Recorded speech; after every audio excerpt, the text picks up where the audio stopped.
Thus begins chapter 2.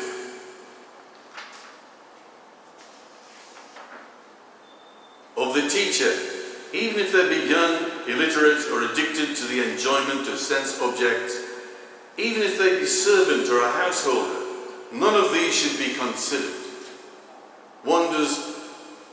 Does anyone shun a gem that has fallen into an impure place? In such a case, one should not consider even the quality of scholarship. A worldly person should recognize only the essence. Does not a boat, though devoid of beauty and vermilion paint, nevertheless ferry passengers? The unmoving one, who without effort possesses all that is movable and unmovable, is consciousness, naturally calm, like unto the sky. How can he, the one and all-pervading, who moves effortlessly, all that is movable and immovable, be differentiated?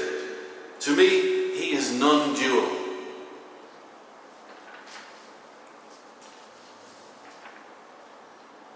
I am verily supreme, since I am the Absolute, more essential than all the essences, since I am free from birth and death, calm and undifferentiated. Thus I, free from all components, am worshipped by the gods. But being full and perfect, I do not recognize any distinction, such as gods and the like. Ignorance does not create any doubt. What shall I do, being endowed with modifications of the mind? They rise and dissolve like bubbles in water. Thus am I ever pervading all existence, beginning with cosmic intelligence, pervading soft, hard, sweet and pungent substances.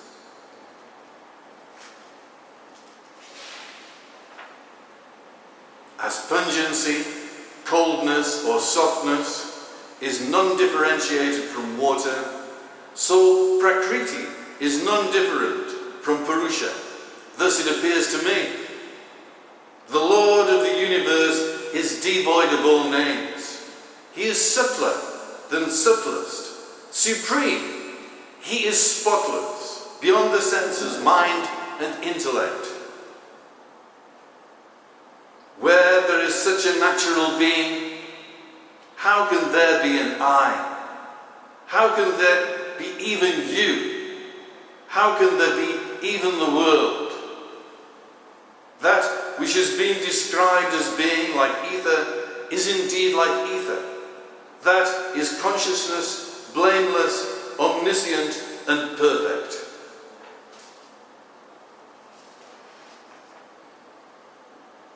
It does not move about on the earth or dwell in the fire. It is not blown by the wind or covered by water. Space is pervaded by it, but it is not pervaded by anything. It is existing within and without. It is undivided and continuous. One should successively take recourse to samyama on the objects of concentration, as mentioned by the yogis, in accordance with their subtlety, invisibility, and attributelessness.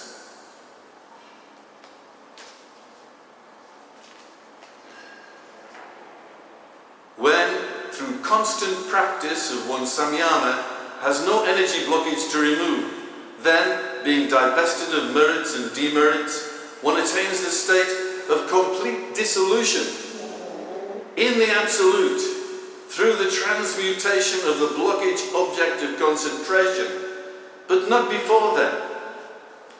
For the destruction of the terrible poisonous blockages of this universe, which produces the unconsciousness of delusion, there is but one infallible remedy, the nectar of naturalness.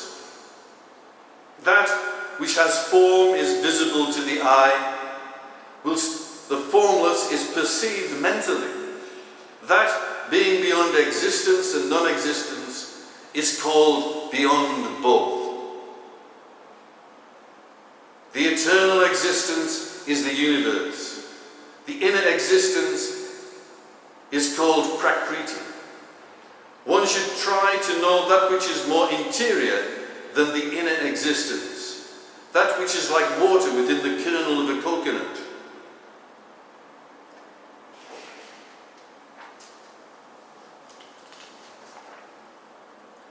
Illusory knowledge relates to that which is outside. Correct knowledge to that which is inside. Try to know that which is more interior than the inside, that which is like water within the kernel of a coconut. There is only one very clear moon on the full moon night.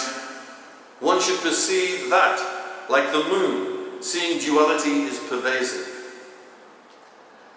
No duality can touch the conception of Brahman, because it is all-pervasive.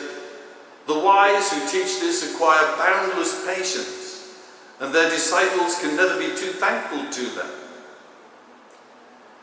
Whoever, whether he be ignorant or learned, attains to the full awareness of truth through the grace of the teacher's wisdom, becomes detached from the ocean of worldliness. He who is free from attachment and hatred, devoted to the good in all beings, fixed in knowledge and steady, shall attain to the supreme state. As the space within a pot dissolves into the universal space when the pot is broken, so the yogi, in the absence of body, dissolves into the supreme self, which is his true being. It has been said that the destiny of those devoted to action is the same as their thought at the end. But it has not been said that the destiny of those established in yoga is the same as their thought at the end.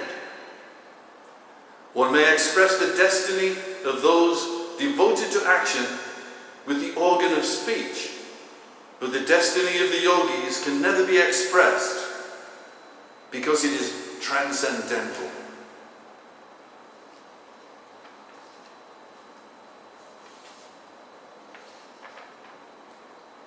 Knowing this, one never says that the yogis have any particular path. For them, it is the giving up of all duality. The supreme attainment comes of itself. The yogi, having died anywhere, in a holy place or in the house of an untouchable, does not see a mother's womb again. He is dissolved in the supreme Brahman.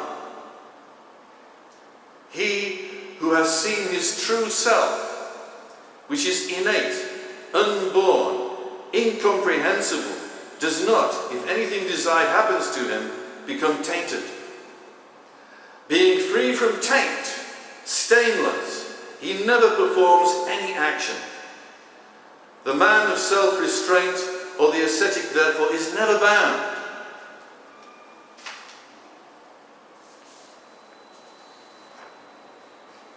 He attains to the Supreme Self, who is eternal, pure, fearless, formless and supportless, who is without body, without desire, beyond the pairs of opposites, free from illusion and of undimmed power.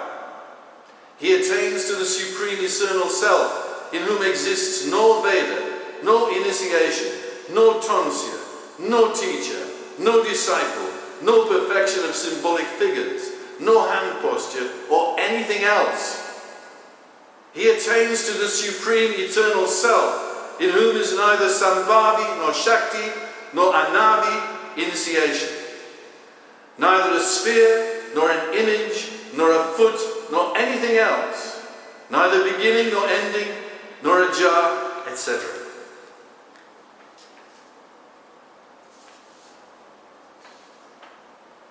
He attains to the Supreme Self, the supreme eternal self, from whose essence the universe of movable and immovable objects is born, in whom it rests, and in whom it dissolves, even as the foam and bubbles are born of the transformation of water.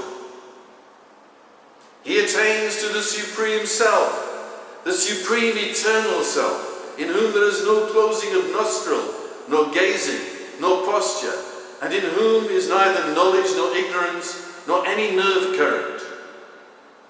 He attains to the supreme eternal self, who is devoid of manifoldness, oneness, many and oneness, and otherness, who is devoid of minuteness, length, largeness, and nothingness, who is devoid of knowledge, knowableness, and sameness.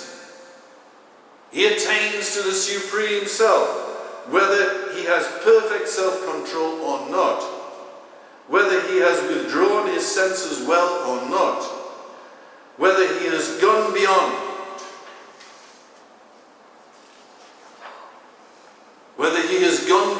activity or is active. He attains to the supreme eternal self, who is not mind, intelligence, body, senses, or egotism, who is neither the subtle elements, nor the five gross elements, nor of the nature of space. When injunctions cease, and the yogi attains to the supreme self, his mind being void of differentiation, he has neither purity nor impurity. His contemplation is without distinguishing attributes, and even what is usually prohibited is permissible to him. Where mind and speech can utter nothing, how can there be instruction by a teacher? To the teacher ever united with the Brahman, who has said these words, the homogeneous truth shines out.